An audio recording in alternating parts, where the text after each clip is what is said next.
up here again this week. It's a pleasure to introduce a couple people who have been with the village. Jessie Elson has been with our water superintendent, and she's been here 9 years now.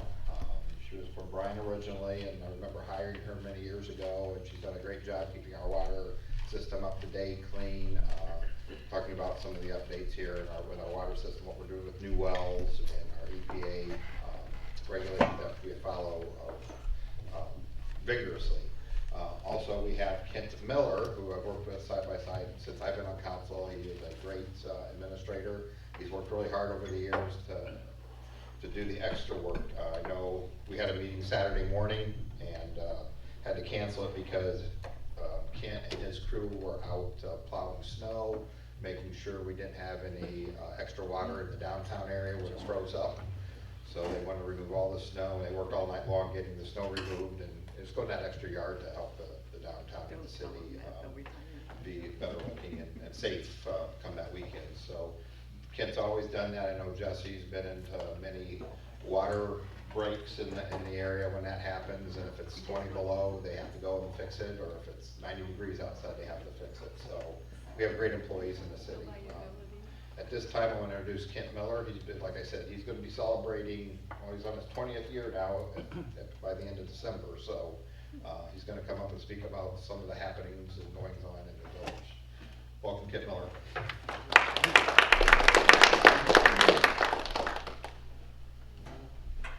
might want to hold that applause. I'm supposed to, I guess, just give an update of things that are going to be going on in the village this year and then maybe the next year or two.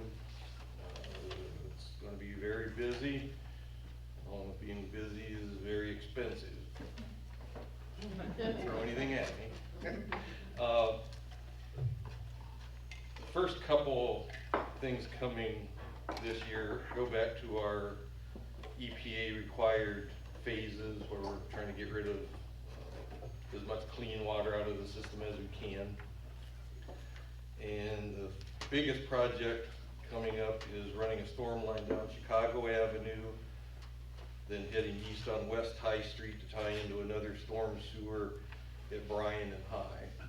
So people familiar with Hicksville, you're going from Chicago Avenue, call it the Schmidt Ford, then running up to Speedy Mart.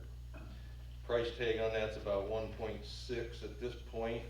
That's not set in stone yet. And that's going to go out to bid in May or June of this year, and we have to have it done by October of next year. Besides making the EPA happy, it is going to help folks, especially on West Arthur, Shaw Terrace. When the West High sanitary line gets filled, they get backed up just due to how the lines were constructed. So they'll get some relief on that, and we should get rid of a lot of storm water not running down to the sewer plant. And the other sewer project, part of this phase 2, will be in the design stage, the Defiance Avenue lift station. Here again, for those familiar with town, it's a little block building right at the Oak Street Viaduct. It needs some major work. We're probably just going to tear it down and start over and run about 1,000 feet of pipe, and that's probably going to be in the $750,000 range. That'll take place probably in 2021. And for people with businesses on West High that live out that way, in addition to the storm line, we're also tearing up the water line at the same time. This one's going, call it from Chicago Avenue to the El Grande Trailer Park, roughly. It's in terrible shape. We've had multiple breaks on it, and that's going to cost right around $276,000. But we did get a grant to pay for 47% of that. So the paving for this year, due to some fund limitations, it's just going to be the 100 and 200 blocks of East Smith. Basically from the railroad track back to Main Street, and that's also going to get new curbs, and that's about $145,000, but we've got a grant to pay for 38% of that. I'll talk a little bit more, some good news on paving after bid. Another water project is East Edgerton and South Maple in the intersection. It's about a $32,000, call it valve job. We've just got a cluster of pipes and valves that just need redone and replaced. Then hopefully when that's done, whenever there would be a main break in that area, we'll have a lot less people turned off. Right now we have to shut down a lot more people than is necessary. The North Water Tower in the park. On that one, we're going to be installing cathodic protection, which is basically just a corrosion control. We wanted to do it last year, but the prices just seemed a little bit high, so we're rebidding it this year. Engineers said to figure maybe around $45,000 for that. But what's worse for the people that live in town and have gone through this before, we'll be operating off the small water tower behind the library. And that means some parts of town got very little pressure. I know it created issues for the hospital last time. They had to actually cancel some surgeries where they needed to use a lot of water. Some of the factories have issues with the low pressure. But due to design issues when they built the new tower and whatever, we've not been able to overcome that problem, so it might take 6 to 8 weeks whenever that time comes. Then the new well field, I'm sure most of you've probably heard about that. Design work will be starting on that. That's around $141,000. Construction won't be until at least 2021, and part of that's gonna depend on CSX and how fast they respond to plans we submit to them. At this point, we'll be running down behind the cemetery. The Vedder family owns a field that butts up to that. We'll be running parallel to the tracks and then having to bore under the tracks to get to the water plant. That costs, they're figuring around $750,000. I could see that changing once they get some design stuff going, and that's not counting what we'll have to pay CSX, which Representative Bridle was here. I'd have him see if they can't work on that company. They just gouge people tremendously. It'll cost quite a few $1,000s once they even give us permission to touch their land. So that's pretty much 2020. The next couple years, still gonna be fairly busy. The new water tower, that should be getting completed either in 2021 or 22. The permit to install and the design is all done. It's under review by the EPA right now. It's going to sit out on Industrial Park. There, if you look across from the hospital, you see that big mountain of dirt, kind of in that neck of the woods. And that cost is gonna be right around $900,000, give or take. And then at that point, we have to make a decision what to do with the small tower behind the library. Other than the once every, 5 years, we need to use it when the North Tower's getting work on it. It serves as an antenna. Metalink, Mediacom, the 911 center all have those antennas on it. So the tower's gonna have to come down at some point. I mean, it can't stay up and just keep deteriorating. And EPA will make us cut off the water supply to it anyway, so at some point, town's gonna have to figure out what they're doing there. But at least when the new tower's up and running, we won't have the pressure issues, and we can actually use both water towers. Right now, we can't run them both, so the tower in the park is running 24/7 and has been for 25, 30 years. So this is long overdue,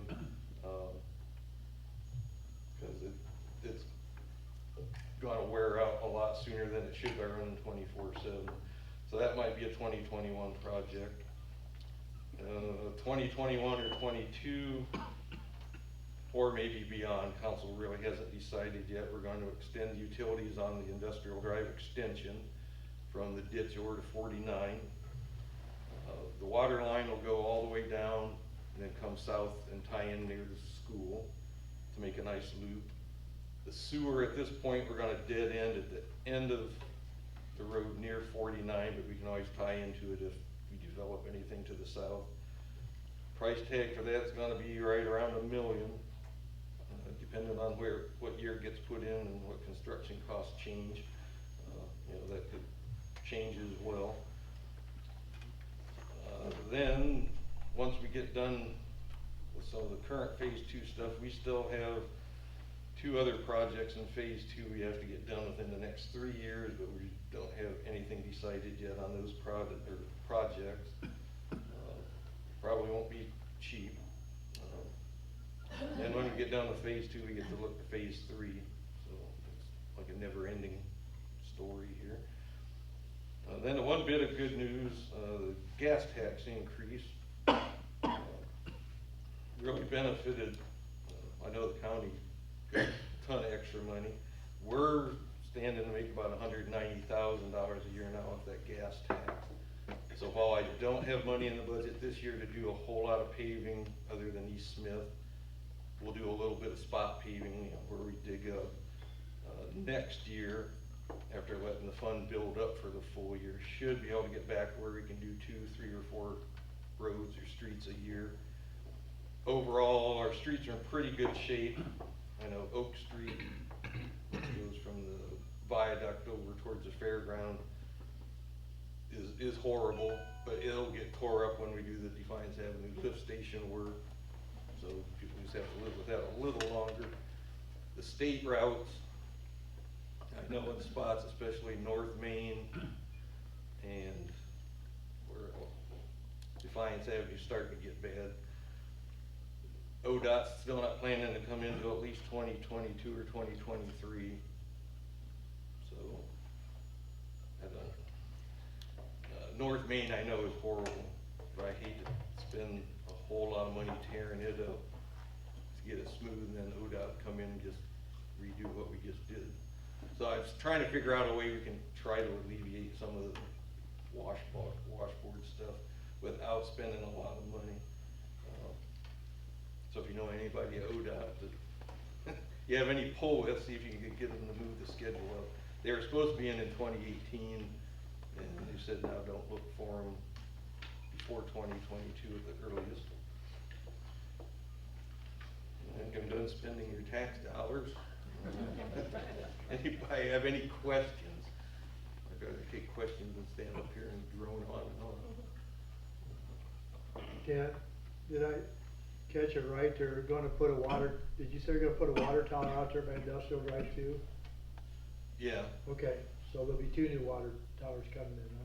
No, No, we're that getting will be new the wells out behind Haver Drive, a new water tower on Oh, Industrial the Park. well will be out there, then they're gonna put the tower out by, Yeah. okay. When they did the siting for where to put the tower, the industrial park turned out to be the best site. We already owned land, so we didn't have to worry about that.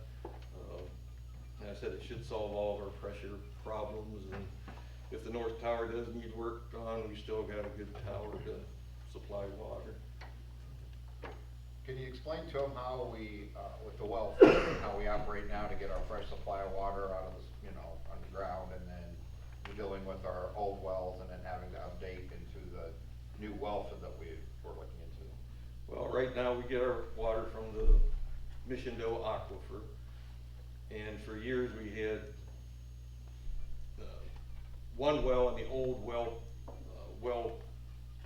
house by the tennis court. I mean, that goes back to when I was a little kid. That's no longer there. We had to get rid of that when we upgraded the other wells. About 5 years ago, one of the wells basically conked out, so we had to get it replaced because we were gonna be down to 1 well. We didn't have anywhere to stick it in a better location. The EPA finally gave us a variance to put it in fairly close to the well that broke down, which wasn't ideal because the soil's horrible. So that well that's only been in about 5 years is the one starting to fail already because it's sucking so much sand. So we had to find land. Thankfully we did find some land. We did all the hydrological testing and soil testing. and they're 100% sure we'll hit water there, so we're proceeding with that land purchase. We'll start off sinking one well to begin with, so we'll have 2 good working wells. Then we should have room if we need to add a 3rd or a 4th later on. But we just ran out of room at the sewer plant area. Water brew. Yes, yeah, you wouldn't want to be near the sewer plant, the water plant area. Because the park expanded, and you gotta stay so far away from all their water, sewer lines. So we had to look elsewhere. I said, fortunately, we found some land that's a good fit. I forget how many feet of pipe we have to run, and if it wouldn't be for dealing with CSX, it'd be a pretty simple project. They're gonna be the main headache, and they'll add a lot of time to the process. How deep are those wells and what's the diameter? I'll let you answer that one. Yep. The 2 wells we currently use are a 12-inch diameter, and they're both within a foot or 2 of 180 feet deep, where we're drawing the water from. Now, we have casing a little deeper than that, but that's only to protect erosion of underground.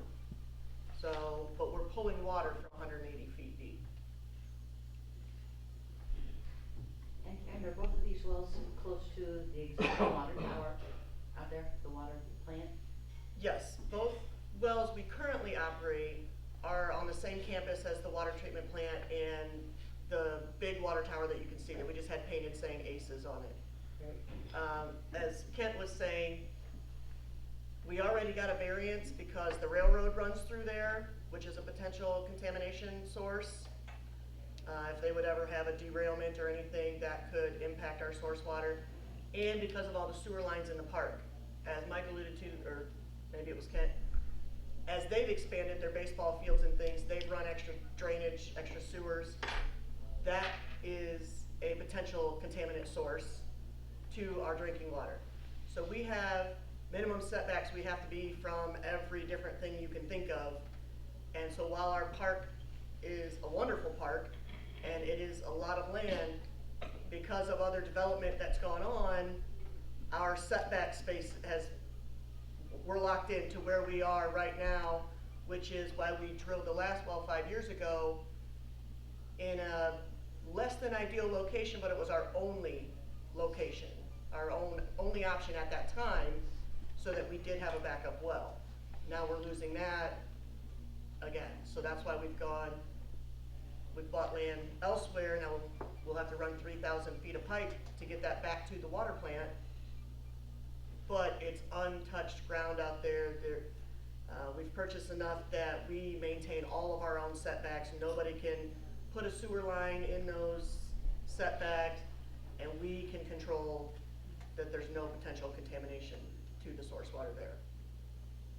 Because out of the one parcel that's 60 acres, that's where the well field will go, we can only use, like, doesn't it 13. boil down to about, less than 20, just because of all the stuff you have to buffer between all the time. I'm glad you brought that up. If anybody has seen that in the paper, yes, we did buy 60-some acres of land. We can only use about 13, and it's because of all the regulations, the setbacks, that we have to be away from everything else that anyone else could control or influence. And while that's a lot for us to deal with, that's why I always tell people when they come through in tours and I do educational outreach with the water treatment plant, in Ohio, the rules are stricter than anywhere else in the country because the federal EPA started in Ohio because of problems in Ohio. That's not a badge of honor we want to wear, but it's the truth. And so then when you look at other states that have issues, they make the news.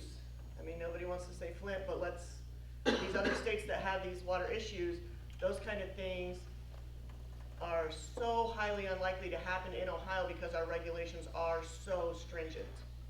And these setbacks are part of that. So while we don't like it on our operational level, the hoops we have to jump through and the red tape and everything we have to go through just to provide drinking water, as a consumer that's drinking that water in this state, you know that's the best you can get in your area because of all the regulations that we are under. It's not stronger in any other state in the country. And that's where we won't be able to farm the excess land either. We're gonna have to figure out, maybe you guys want to call a part-time job mowing, but we're gonna have like 40 acres we're gonna have to do something with. We can't farm it. So anyway, well, no, 'cause we don't want vehicles or anything out there Okay, yeah, either. that's true. So anyway, So no buildings, no houses? not within that buffer distance. There, yeah, I mean, it seems like overkill, but that's what we had to find just to fit 2, 3. You can't fill it with wildflowers for bees. I suppose, well, yeah, anything natural, we're not gonna fertilize it or, Right, so it'd be wildflowers, you have to stake a squirrel or. as long as the neighbors on Haver Drive don't think it's a weed. 40 acres of weed. Natural habitat for bees.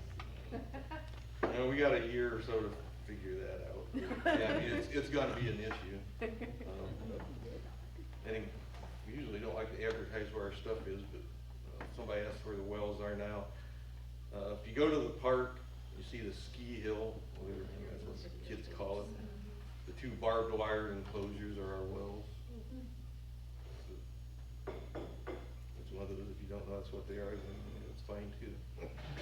The less people know sometimes, the better.